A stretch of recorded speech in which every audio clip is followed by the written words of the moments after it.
Nagsagawa naman ng inspeksyon ng Land Transportation Franchising and Regulatory Board o LTFRB sa ilang bus terminal sa Quezon City upang tiyakin ang kaligtasan ligtas na biyahe ng mga magbabakasyon ngayong Semana Santa. Ramdam naman ng ilang pasahero ang higit 100 piso na taas pasahe pauwi ng mga probinsya. Magbabalita si Val Gonzales.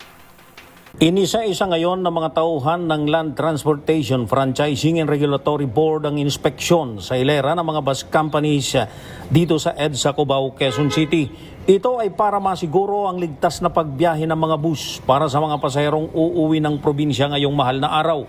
Kabilang sa mga ininspeksyon ng LTFRB, ang DLTV bus na patungo ng Southern Luzon, Bicol at Visayas, bukod sa mga gulong at signal lights at wiper. Kabilang din sa sinuri ng LTFRB ang early warning device at kung may dalang fire extinguisher ang bawat mga bus at kung hindi paso ang driver's license ng nagmamaneho. Samantala, kasama na rin ang DLTV bus sa mga bus companies na nagtaas pasahe ngayong holiday.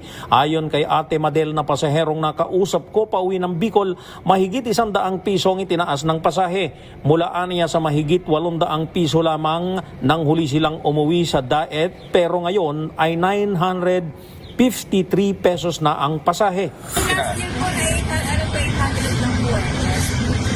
Ngayon, magkano tinaas? Magkano? Ang tinaas.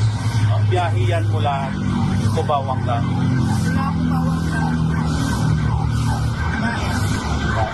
bukod dito ay mahigit 300 piso naman ang itinaas sa pasahe ng biyaheng pauwi ng Liloan, Leyte. Kaya yung dating 2,400 pesos kada pasahero ay umaabot na ngayon sa 2,700 pesos. Kahapon ay una nang ipinag-utos ni Transportation Secretary Banoy Lopez ang investigasyon sa mga bus companies na nagtaas singil sa pasahe kahit walang approval ng regulatory agency. Para sa MBC TV Network News, ako si Val Gonzales, DJ Rate, una sa Pilipinas, una sa Pilipino.